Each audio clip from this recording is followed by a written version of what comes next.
চলেন আজকে আমি আপনাদেরকে দেখাবো কিভাবে আমি আমার এই কুমড়ো শেপের জিপসামের বক্সটা মোল্ড আউট করব।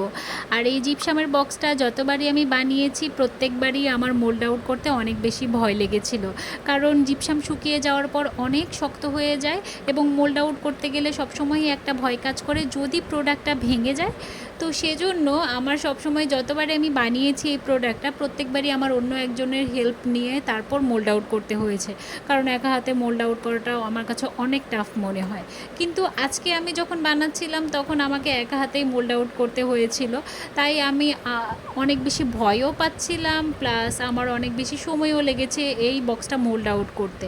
কিন্তু 3 মিনিট 3.5 মিনিট চেষ্টার পর আমি একা হাতে মোল্ড আউট করতে পেরেছি এবং মোল্ড আউট করার পর বক্সটা এত বেশি সুন্দর লাগছিল, প্লাস এত স্মুথ একটা বক্স, দেখতেই অনেক ভালো লাগছিল। আর আজকে এই দুটো বক্স আমি জিপসাম দিয়ে বানিয়েছি।